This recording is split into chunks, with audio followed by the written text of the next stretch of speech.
Good afternoon. Thanks for joining our webinar today. I'm Ryan Evans with the Center for Agricultural Profitability at the University of Nebraska-Lincoln, and today is part of our regular Thursday webinar series, and these do happen most Thursdays at this time, noon Central. As always, you can find a schedule of all of our upcoming webinars and recordings of every webinar we've done on our website at cap.unl.edu. For the last several years, the UNL Extension Beef Economics team has created a short document that forecasts expected value of replacement heifers for Nebraska producers. The forecasts are intended to be used as a guide in what cow replacement costs might be given market volatility, futures expectations, costs, and other factors, and they reflect what might happen over the life of purchased animals. Forecasts like this are intended to help individuals to create a reference point for their operation and their expectations of potential future events, and to arrive at what a reasonable value might be for a heifer or cow purchased or retained for replacement given their situation. So to tell us about the 2025 beef heifer replacement price forecast, glad to be joined on today's webinar by a panel of presenters who have been working hard on this new document. So we are joined today by Shannon, who is an extension agricultural economist. Matt Stockton is a professor of agricultural economics, and Randy Sainer is a livestock systems extension educator. All are with the Center for Ag Profitability, and they're talking to us from North Platte today. If you have any questions as we go, we encourage you to enter those into the chat or the Q&A in your Zoom window, and we'll definitely work to get those answered before our time is up. So with that, I will turn it over to our panel. Great. We're very excited to be here. Look forward to questions. Yep. Absolutely. Yes. Shannon, I think you were going to start. Okay. Like Ryan said, my name is Shannon Sand. We're going to be talking today about the 2024-2025 replacement heifer forecast. So we came up with this forecast together, all three of us, with Dr. Matt Stockton, Randy Sainer, and myself. So kind of the big thing is, why does this matter, right? So Randy and Matt, I'm going to ask you guys to speak in here. So we just kind of put a few different points down, but one of those is the break-even value of replacement animals should be representative of what an operation can actually afford to pay, which is a factor of what costs and revenues, right? So. Okay, and so the discovery of a replacement animal value, this is a difficult question. It's complex. There's a lot of moving parts. It's not like, oh yeah, you know, I'm going to buy the cow today and tomorrow I'm going to sell her. How much money do I, that's simple. But what's difficult is when you're talking about an animal that you have no idea the markets in the future, you have no idea about the cost may change. You don't have, there's just so many moving parts. So it's complex. And I think people need some starting points to kind of get some ideas and to get the thinking going. And that's one of the reasons we did this. Yeah, and basically long-term growth in your net worth and profitability depend on that positive difference between revenue and cost. So we want to get more revenue than cost, so we have money to spend to do things. And profits in any other area of the business operation can be taken away from if you do pay too much for those productive replacement females. Exactly. So. Absolutely. All right. Yeah. So what's in the forecast model? We've been asked this last year, I believe, and so we wanted to include that so people have an idea of what all goes into it. So we have things like revenue, which is, again, kind of the value of animal prices 10 years into the future. We use FAPRI as a baseline for predictions. FAPRI is out of Missouri, and they do annual predictions for basically the next 10 years of what they believe the cattle prices are going to be. It's used all over the U.S. and in a lot of places in the world to help create different predictions and forecasts. And so we use that as our baseline model. So it seemed like the best thing to use because FAPRI is known for, and they spend a lot of money, and the government spent a lot of money building and supporting it through grants and whatnot. And FAPRI's job is they build all these macroeconomic models with all these interrelationships. And so when prices change and things change, it's all based on supply and demand conditions or expectations. And they do it every March. They do it every March for the next 10 years.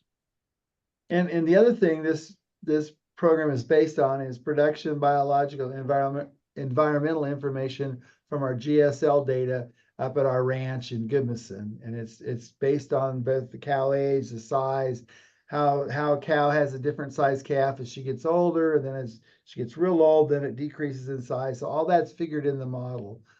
So we have as good a biological data as we could get from our research. Right, because it's a form of simulation, and we simulate that cow's lifespan and her length of time in the herd.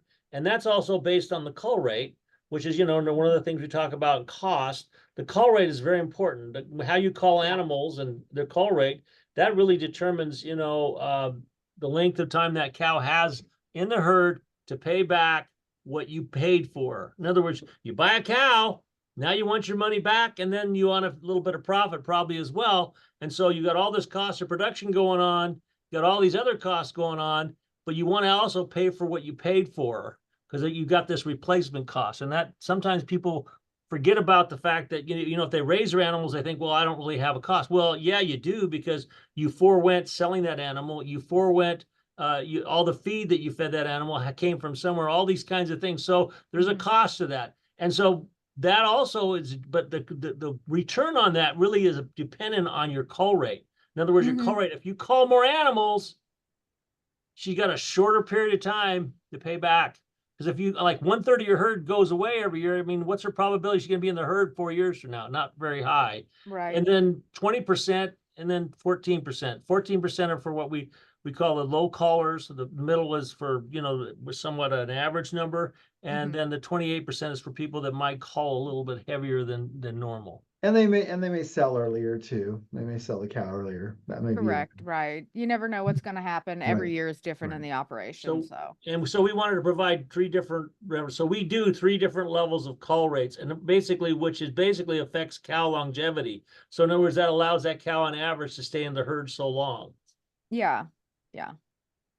And then we have the Nebraska cost levels. So we have a low, medium, and high. Matt, do you want to talk a little bit about that? Absolutely. And I think, Randy, and you have some to say about this, because we all did this together. What we did is we took some information from different reports, like we have the real estate report from Nebraska, which talks about the cost per pair grazing cost. We took that number for the state, and there's a high and there's a medium and there's a low rate for that. And that's reflected in the high and low and medium cost structure. But then there's some other things in there too. The low loss cost producer is able to do things maybe in different ways and can cut some costs that way. Whereas the high cost producer might be somebody that has to pay more vet bills, or has to pay a few more of this and a few more of that. And it's cost him a little bit more to produce his cows. And so he's got the higher cost. And so it adds up. And that those are the difference that we came up with that we would expect would be actually close to what we think the 2024 cost of production is going to be. Now, this is without replacement costs. So these are pretty high costs compared to what we talked about, 4 or 5 years ago. Costs were not near this. Well, no, but input costs have changed so much in the last 3 or 4 years. So would be why we changed them. They've continued to go up. That's the thing. They just continue to go up. Okay, let's go to the next one. Okay. So this is the cow-calf cost calculator. It's an Excel workbook that's available online. And what we did is we used it to develop these costs. And you are more than welcome to put all that information in that's yours and develop your own cost.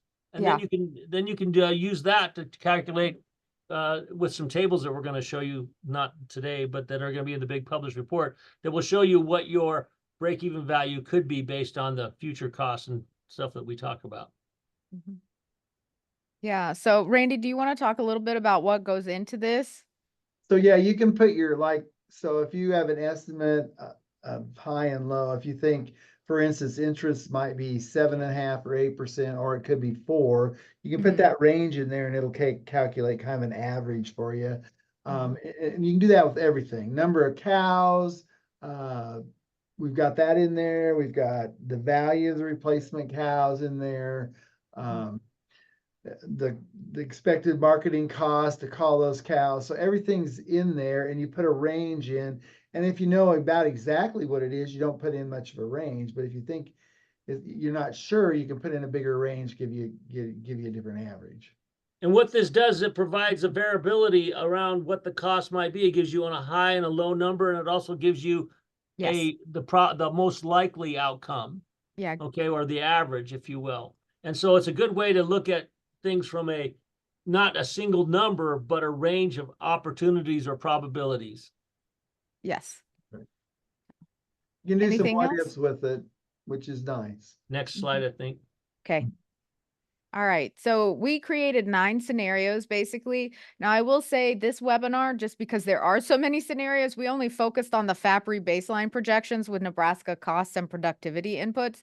And again, that's just because of time limitations, but there's a forthcoming report that we're putting together that's going to be obviously much longer and more in depth. And there will also be some shorter Beef Watch articles that will be coming out in the next couple of months. So But- And the reason for the they call this a sensitivity analysis on the Mhm. scenarios. Randy and Shannon came up with the price 1 price, and we'll see that in a minute. I Mhm. came up with the price 2 price and the price 3 price. But then we also wanted to see how this would biologically be affected by weaning rate. In other words, if you're really weaning 98% of your cattle consistently that are, from pregnant cows, what does that do to your ability to pay for the animal? Also, what does it do for which by the way represents profitability? And then what if you're not maybe as high, like at 88%? What does that do? And how does that differ? And so that one's in there. And then there's a thing in there, it has to do with borrowing money, but borrowing money with respect to the cow's value. So in other words, we assume the cows were purchased for $2,500. Now, that may not be the case. Okay, they may cost you whatever you're paying for, 3,000, with 3,000, 2,000, whatever it yeah. is. But we assumed that 25% was kind of that fixed area where you're going to be able to purchase an animal for, and basically you borrowed 25% of that money. And what did that cost you as far as in other words, it cost you something to borrow that money, and not only did it cost you, but how did that affect what you could pay for that animal? What's your break-even value now, given that you borrowed that money?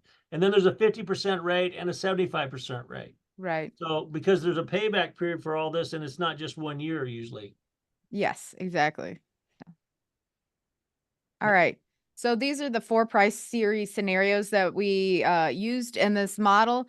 So the FAPRI baseline, again, which is the one we're going to really focus on today, price 1, which Randy and I came up with. And when we looked at the FAPRI, Randy, you can pipe in here when I say anything wrong or forgetful, that we kind of looked at the FAPRI prices, and then we looked at historical data from the last few decades of what the actual cattle markets have done nationally and in Nebraska.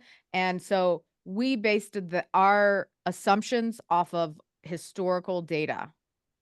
Did I miss anything? Which is a little different than FAPRI because we Yeah. don't go up quite as high, which is what we Correct. saw in the past. Mhm. Doesn't mean that FAPRI's right or we're right. We're just trying these different estimates just to see how that affects price, Mhm. what you can pay for a heifer.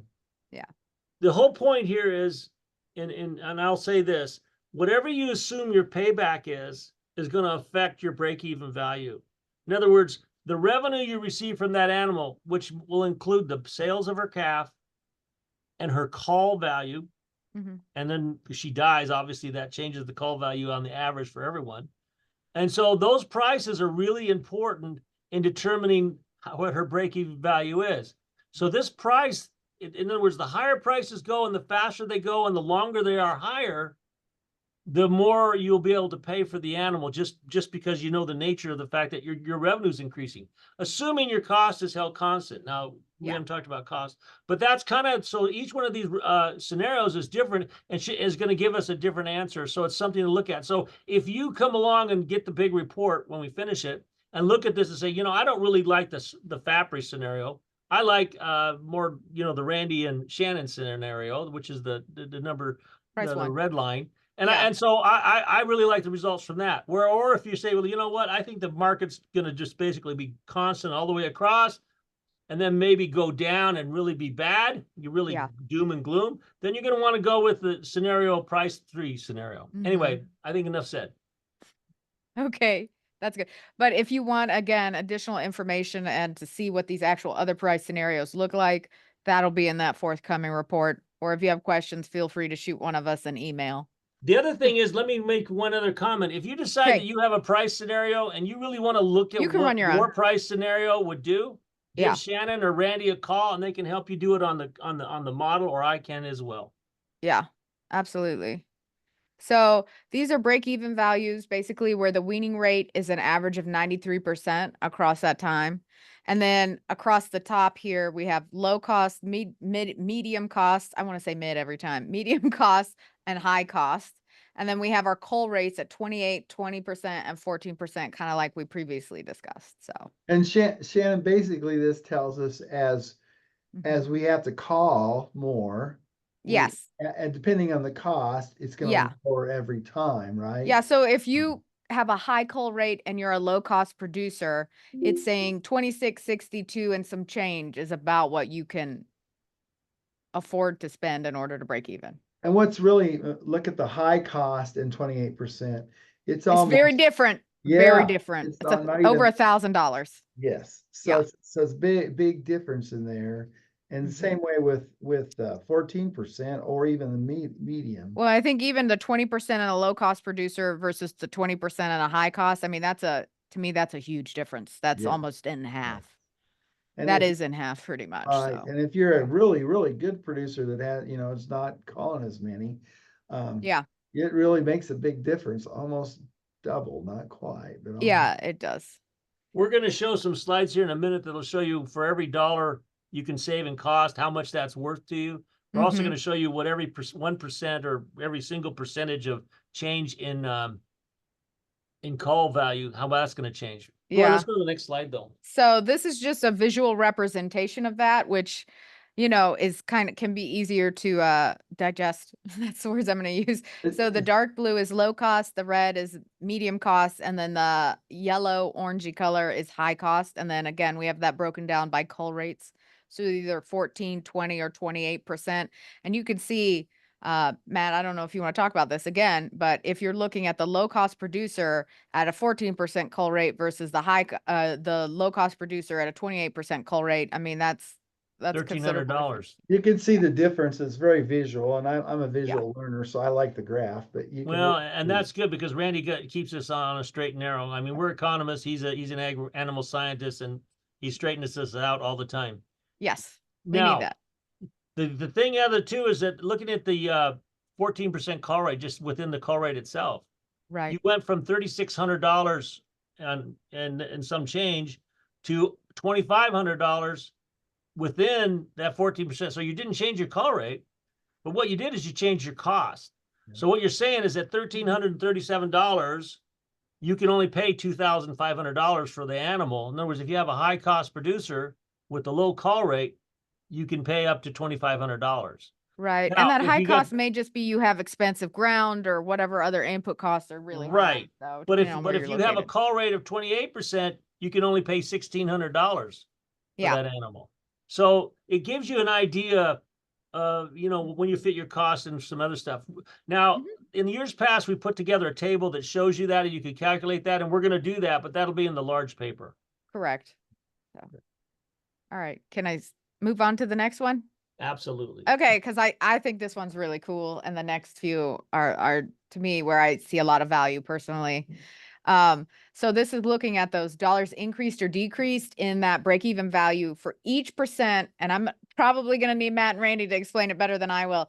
But basically, depending on whether you're in group 1 or group 2, and then if you're a low, medium, or high cost producer. Shannon, you wanted to explain the group's idea? The idea is Okay. what that would be helpful, maybe. Yeah, so group 1 goes from a 14 to a 20% cull rate. And then let's look at the low cost producers. So if you go from 20% cull rate to, let's say, 19, right? That means you're saving an extra $135. So it's $135 in your pocket. That's how I look at it. And right. Maybe it's too simplified, but You that's how I can pay view it. that much more for that heifer Yes. because you've got that in your pocket. Because you have that extra money available. Right. So Right. Yeah. So what you're saying, if I get this right, to make sure I understand right, even though I do, right, I'm sorry. But to make it more clear, I hope, is that, yes. so if I have a decrease between the 14 and 20% call rate, then I use that number in the appropriate cost box that I'm in. So if I'm Yes. I'm at a high cost, let's say the 1337, Yeah. okay, and I'm at 15% call rate, that means for each, that means that I have a $69.84 for each 1% change. Correct. So Right. if I went from 15 to 14%, I went down, I would basically gain $69 in break-even value. Yes. But if you went up, you lose You lose. $69. So Right. So if I went to that's key. 16, it would be sorry, that's not cool. You Yes. lost $69 on break-even value. So I could pay less. I have to pay less. for Yeah, the you end. have to pay less for replacement heifers that way. Right. Because you, again, Absolutely. or have the money from somewhere. I don't know where. It It's just like, comes but out of the sky. It just- sometimes, yeah. I wish. Don't Okay, we all? so let's talk about the higher group. And why is it different, do you think, Yes. than the lower group? Any ideas, Randy? Just because, yeah, because you got a high cost, right? And it's costing you more per cow anyway. And you have a so- higher call rate. So, So I mean, as your So- call rate's increasing, you're seeing, oh no, I'm not getting as much bang for my buck, Right, either in Right. subtraction or addition. right, correct. right. So if you can move yourself to the lower call rate, you can actually gain better than if you're in the high call rate. Right. There's a difference between the two. So in other words, Mhm. when Quite a you're at bit. the higher call rates between 20 and 28%. I Mhm. mean, okay, let's just take the low one. We've got time to talk about this. I think we've Yeah, we only do. been- We do. Okay, so let's take the low one. You've got $135 if you're in the low call rate group. Mhm. Okay. So in other words, if I'm at 14% and go to 15%, well, let's just go with 20%. I'm at 20% and I lose, I reduce my call rate, let's say it that way, Mhm. to 19%. That means I gain $135 in break-even value. Yes. So I can pay $135 more for the cows that I buy or the heifers that I buy. Yes. And, Okay. and the reason, Matt, from a biological basis is that cow's producing more calves, right? Because Yes. She's called- living she's longer, living longevity. longer. Right. So, Right. So she's available for a positive return for a greater length of time. Absolutely. I would agree with that. Okay, Yeah. so but let's say she's 20%, but now you gain a 1%. So now you're at 21%. So her longevity is reduced. Okay. Mhm. And so instead of losing the $135, we're saying in this group you average a loss of $65.52. Mhm. Okay, so what we're saying is we had to divide it somewhere.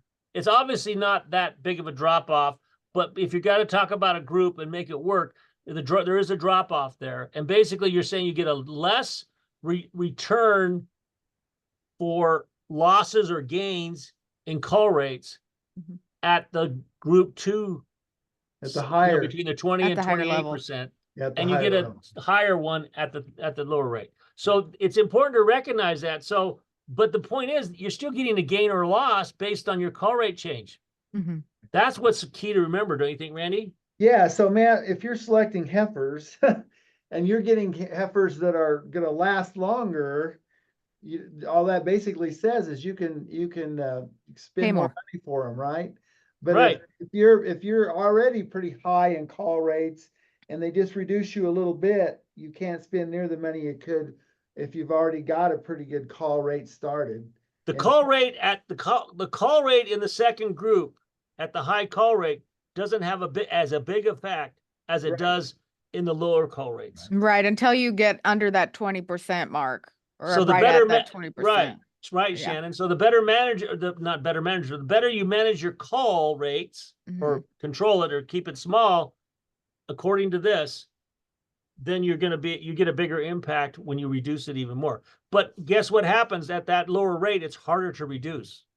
It is. And so, there's a lot that plays in fact, genetics, your management style, all those things come into effect there. And you should know try to keep track of what your call rates are, so you know if you can really make a benefit in them or not. Because you have to feed a lot more feed to reduce your call rate. It may not make any difference. May not be worth Now it. Yeah. remember, we're assuming that this is assuming that your cost structure hasn't changed. Exactly. And that's the This- key thing. And just got to remember that when you're thinking about this. Right.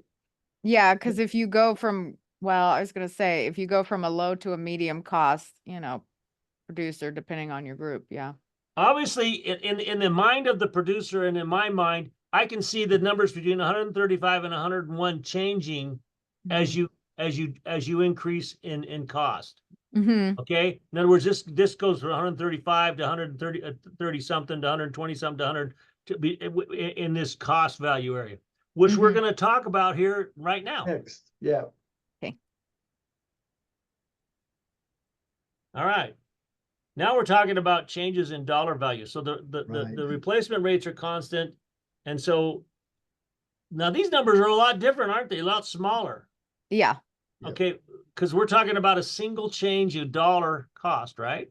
Yeah. So for every dollar that's spent or saved, then like how much dollars increase or decrease in that break even value for each dollar are you spending? I'm not doing a good job of explaining this. You're That was doing a lot of great job dollars. of explaining it. Like, We're Matt, all, give me the we're all answer. doing fine. So, Randy, Shannon, for every dollar, look at cost of return, Yeah. ROI on it.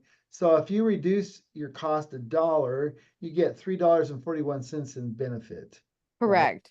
And, So if you and go from so- 954 to 953, you gain an additional $3.41 and again, it's more impactful at the lower cost at the lower cost level. If you look cost at it, level. yeah.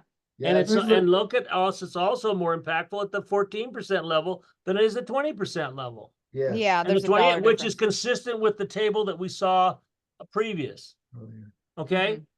See now, so what I'm saying is like Randy just said, if I have my cost, let's say I have a $900 and $1,000. Okay, let's just do it this way. I have a $1,053 cost. I'm able to reduce my cost by $100. Okay. Yeah. And I didn't change the call rate. Nothing else changed. So guess what? I can now pay $341 more Mm-hmm. per head for break Than you even could value. before. Yeah. Now it's the other way around. If your cost increase that $100 in that same grouping, you could pay because basically you lose $341 of spendable money on the break even before you break even. Yes. There you go. That's how you read those tables. Now we are going to make these tables in big tables when we come out with a paper that's going to show you how to use it.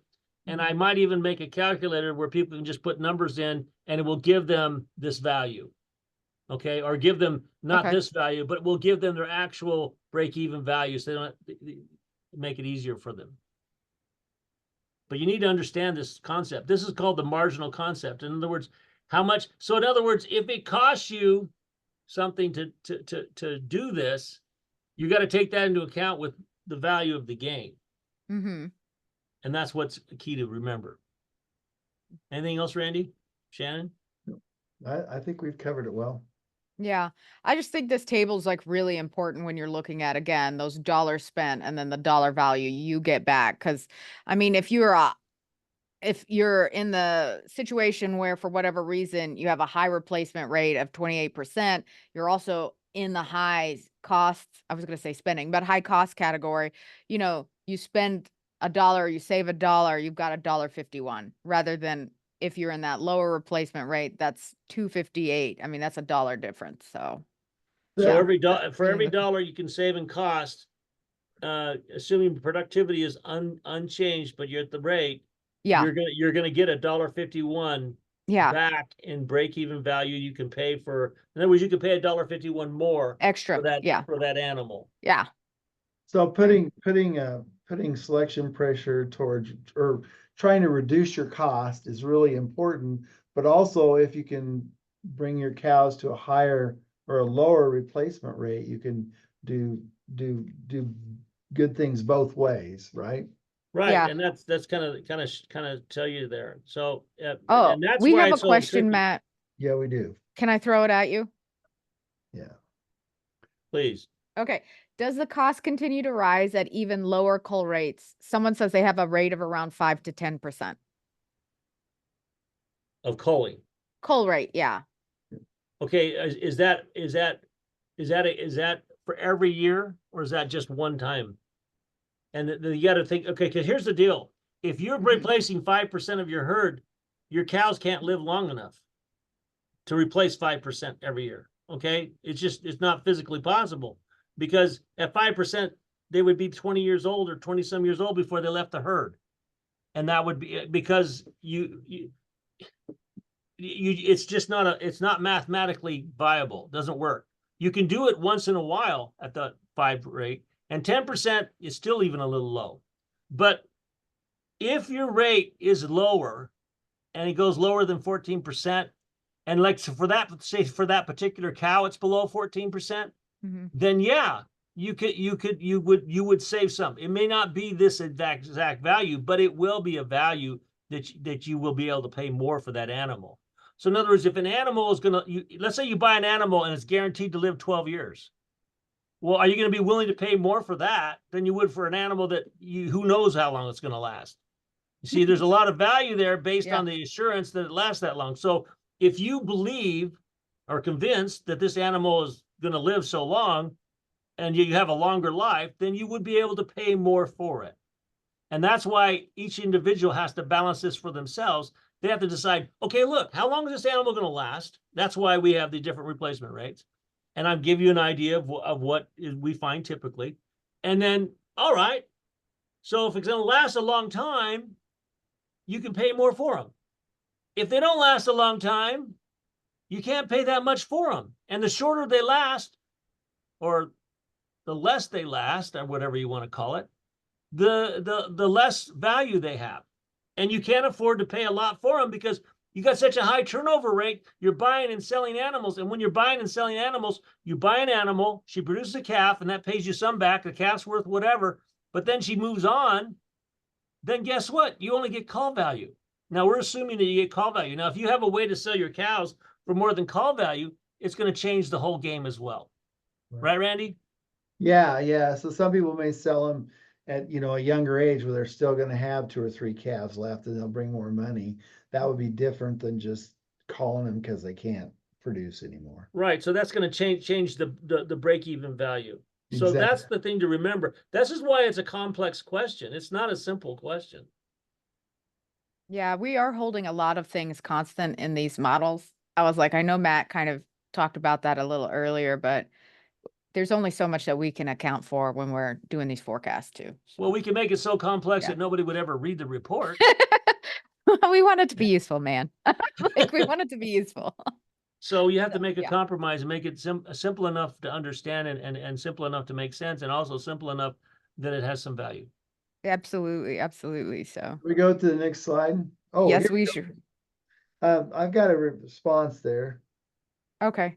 It says, I get what you're saying. We only call very old age or open, and we've been expanding with replacement heifers coming out of a drought. Okay. Oh, okay. That makes sense. It does. The thing that you got to realize is, number one, is the hard thing in business is sitting down and actually getting the facts. You want to know exactly how many cattle you're calling based on, and how many when they're pregnant. You got to know that. You can't manage it if you're not honest about that.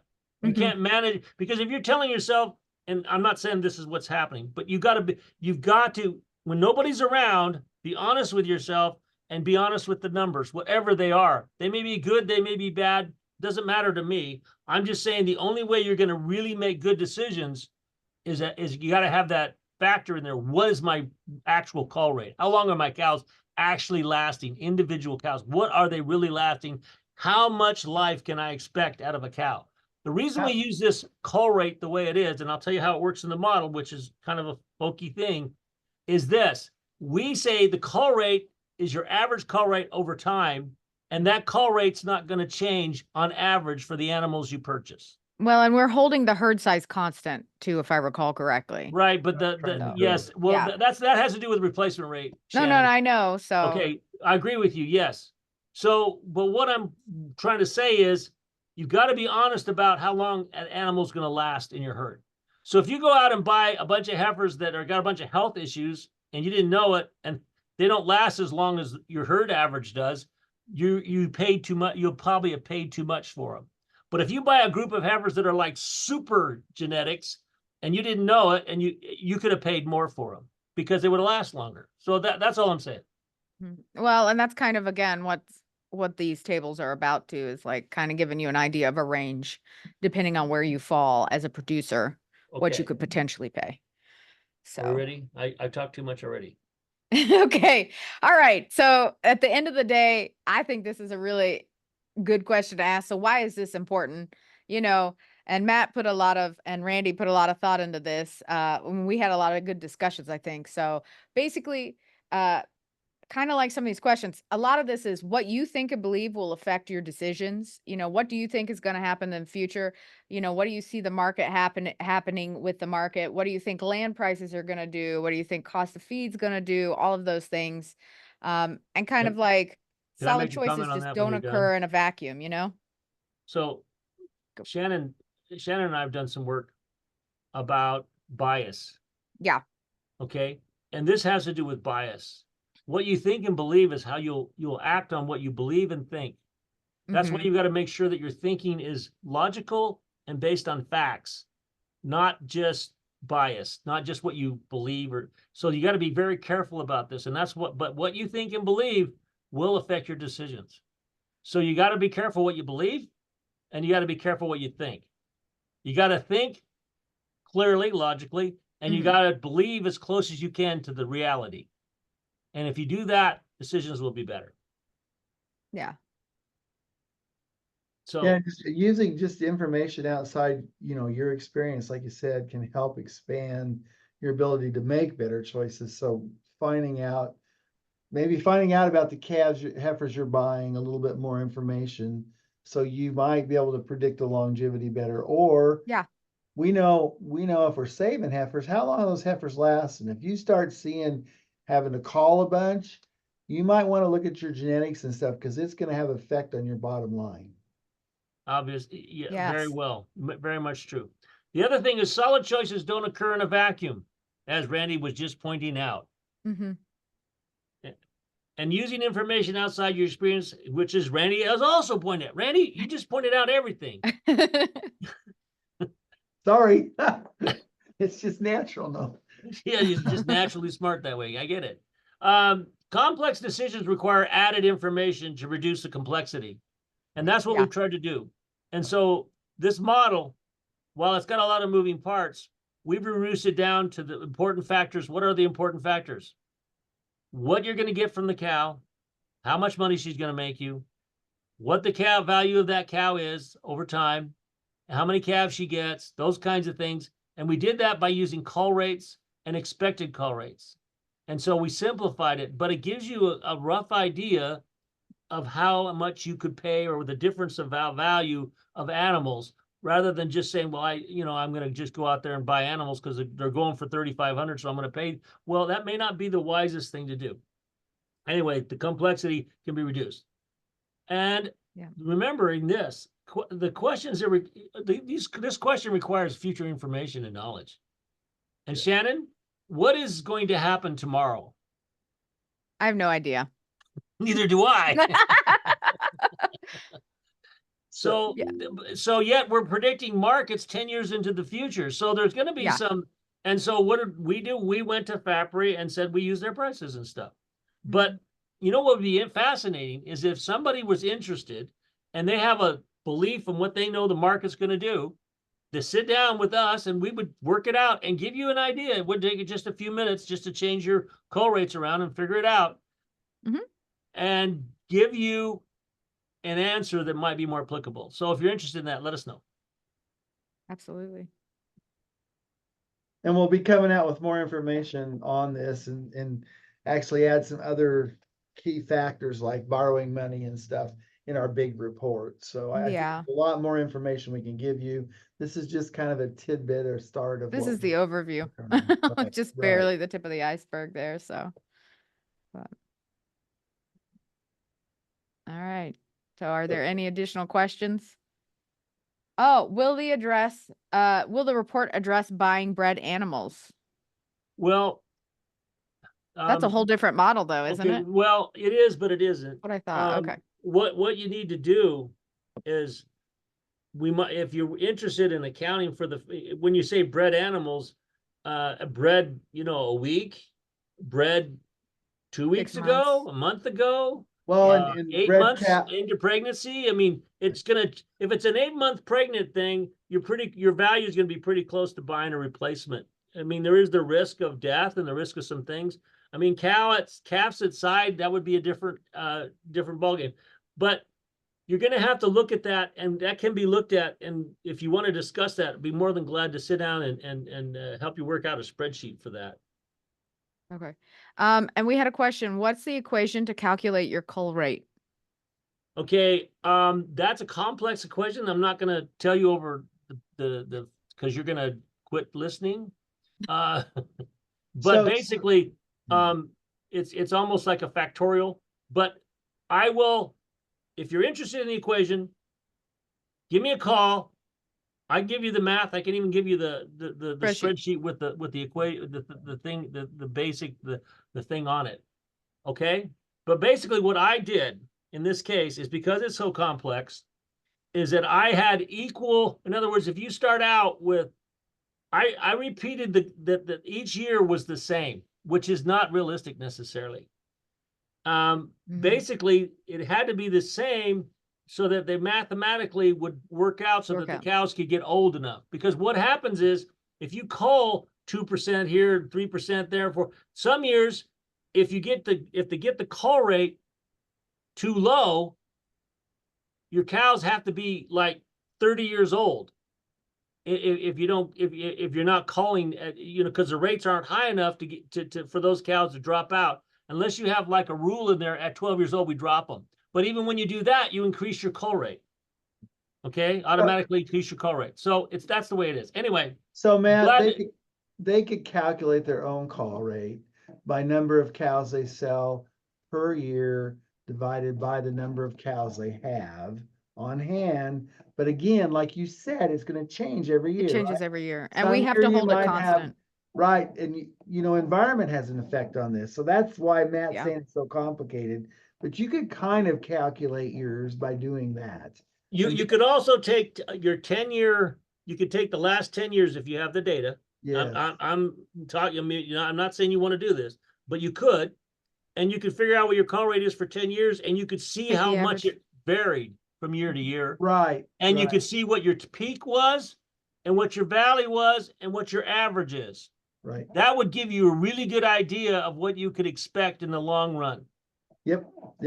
I think that's And that's kind of great what I idea. did, but I had to make the numbers mathematically work out, because you can't just all of a sudden, all of a sudden we're calling 25% to catch up on our call rate because we didn't call enough. It's a big chunk. It didn't work very well in the mathematical way the model simulates over 10 years. Mhm. Anyway, something we could discuss. Right. And he's got your phone number. Yeah. Good. I'll be glad to talk to you. And you're welcome to come in, and I've got the spreadsheet. I'll share it with you and explain what it is. But if you're not used to spreadsheets, you're going to be shocked a little. It's got a lot of moving parts. Math spreadsheets are usually pretty in-depth, though. Yep. But they are good, and you can figure it out. Oh, what interest rate was used in the report? I believe it was between 6 and 8%. Okay. So So around it might be a 7. little low. And if it's too low, then you need to say, okay, well, I'm paying too much, Yeah. because it's going to take away from your value, your break even. We need to disclose all this in the report, Yes. in the long report, not the short reports. Yeah. Any other Yeah, because questions? the interest rate's going to be make a big difference in everything at the end of the day. So Are we any other questions? I don't see any at this moment in time. I'm just waiting to see if anybody else has any additional questions. So.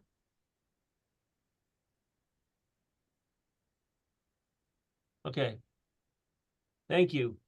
Thank you. I've had fun. I enjoy doing this every year.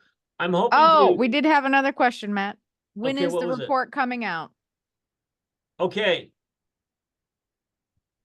Give us your information and we'll send it as soon as it's done. But our hope is within the month. Yes. Okay, and I say that because Randy and Shannon need to get on the ball here as authors. I've already sent Thanks, my Matt. edits, so. Yeah, thank you very much. But yeah. No, I figure try a to get it month. We're gonna done. try to get it done in a month. I'm working on it now. I've got those tables I'm working on. I'm Mhm. doing some stuff. I'm hoping that within the month it'll be done because the information needs to go out before everybody starts buying animals. Yeah, but if you have specific questions related to your operation, please feel free to reach out to us. I know the phone number, Matt's phone number, and email addresses were put into chat, so feel free to Yeah, well, screenshot, you can send one also of us an contact email, your call. local extension person like Randy and Shannon. Yeah, Right. give us a They're, call. they're good too. Oh, I was They can adding help you that as part, well. I was adding that part. I was adding that Yeah, part, you Matt. sure you were. Okay. Don't call me, call him, right? No, I you get it. you can actually look at our name. It's just randy.sainer@unl.edu, same way as Shannon. Mhm. And Cool. that's our email. So All right. Yeah. I think that was all I had to say. thank you, Ryan. You put the caps. Yes, thank So you. that was my Thank you latest. very much. Thank you, Thanks everybody, for coming. attending. Yeah, thank you. I want to thank Shannon Sand, Randy Sainer, Dr. Matt Stockton for their insight here. I did put the link to our Center for Ag Profitability's contact list in the chat, so you can contact any one of these folks. And also you can use the online extension directory at extension.unl.edu if you'd like to find contact information for your local office as well. And we will certainly share the full report when it comes out through the Center for Ag Profitability. If you signed up for this webinar, you will be on the email list. So if you don't opt out, then you will receive that when it comes out. With that, I want to again thank our presenters and especially thank everybody for attending today.